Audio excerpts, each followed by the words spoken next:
देखिए स्टूडेंट्स, ये आज का maths class 10th CBSE board का ये स्टैंडर्ड पेपर है मैथ्स का।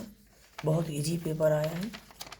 कोचिंग में जितना रिवीजन कराया गया आपका परफेक्ट कोचिंग क्लासेस में, वो सब आपका फंसा हुआ है इसमें। देखिए पहला क्वेश्चन बहुत इजी दे रखा है, इसके दोनों ऑप्शन हो सकते हैं क्योंकि रूट 9 आएगा तो प्लस माइनस के दोनों वैल्यू हो जाएंगी। Question number second, third, fourth, fifth. Okay, ये देखिए ये सारे MCQ जो आपके करेक्ट हैं वो लगे हुए हैं। ये देखिए बहुत ही सिंपल क्वेश्चंस आए हैं। ये तो साइन रेशियो वाला जो हमेशा आता है, रिपीट हुआ है। देखिए इस क्वेश्चन को, इसके बाद ये देखिए पूरा NCERT का क्वेश्चन है। डिस्टेंस फॉर्मूला लगाएंगे तो इसका आंसर निकल के आ जाता है। ओके, इसके बाद ये आपका सिंपल सा एक फार्मूला होता है, उसी से निकल के आया है आपका कि आप मोड इक्वल लिख सकते हैं 3 मीडियन माइनस 2 मीन। ये मीन और मीडियन आपके गिवन है, यहाँ वैल्यू पुट कीजिए तो आपका ये आंसर आ जाता है। रीजन वाले क्वेश्चन दोनों ईजी आए हैं, ये प्रोबेबिलिटी के फॉर्मूले से, ये आपका इरेशनल नंबर्स वाला। ओके, सॉल्यूशन करने वाले सेक्शन बी देखें तो ये प्रूविंग वाला क्वेश्चन से बहुत ही सिंपल है।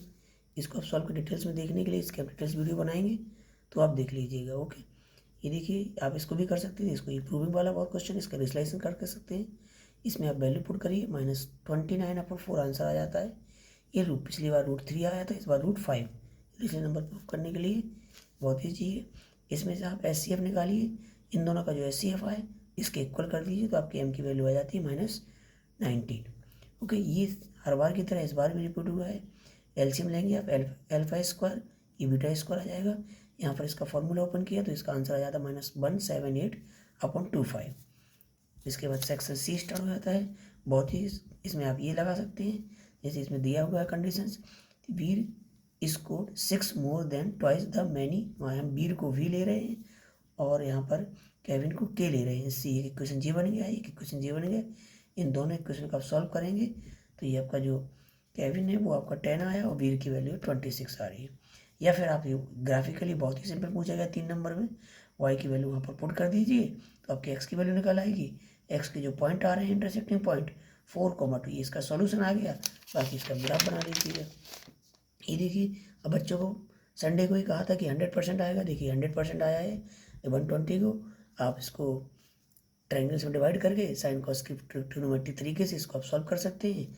इसका जो पैरामीटर पूछा गया है वो पैरामीटर आंसर आया है 124.33। ये भी बहुत सिंपल क्वेश्चन आ गया है। सॉल्यूशन वाला NCERT से ही पूछा गया है, एग्जाम्पल में दिया हुआ है। ये भी आपका NCERT का क्वेश्चन है जिसका आंसर दिया है टोटल सरफेस एरिया है इसका 1798 आया इसका। ये देखिए इसका सिंपल आया, टोटल सरफेस एरिया पूछा गया था इसका। ये आपका इसमें प्रोबेबिलिटी वाला क्वेश्चन आ गया है तो इसके 30 - M/30 आ रहा है और अब M की वैल्यू निकाली तो यहाँ पर 12 आ रही है। ये बहुत सिंपल है। इन दोनों के पहले एलसीएम लिया, ये 3120 आ रहा है, इसका 10,000 डिवाइड कर दिया तो ये आया और इसका हमने 3 का मल्टीप्लाई इसमें करके दिया, आपका नंबर आ गया है।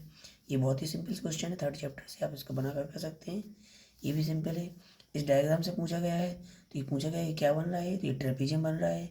इसमें M और MN और PA पैरेलल नहीं है तो इसमें नो लिख दिया है। TB, ये T से लेके B की डिस्टेंस पूछी गई जो सॉल्व करने पर 45 आती है और आपकी MN की डिस्टेंस पूछी गई, आंसर लिखेंगे।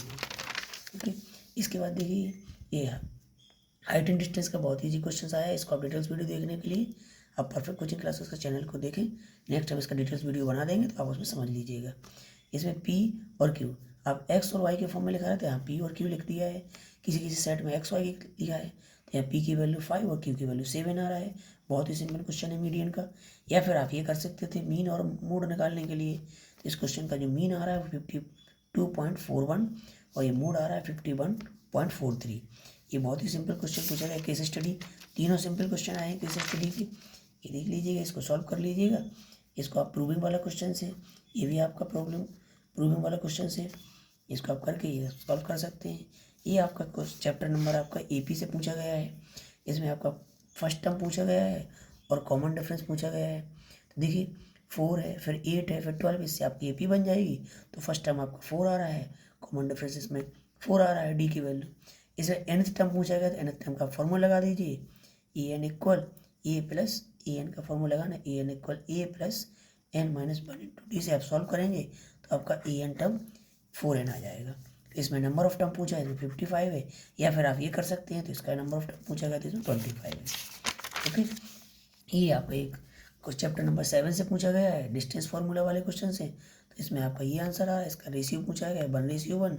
इसमें आपको ये पूछा गया कि आप जस्टिफाई करिए बिरला से, तो इसमें आंसर 9 हो गया, या फिर आप इसको कर सकते हैं सॉल्व।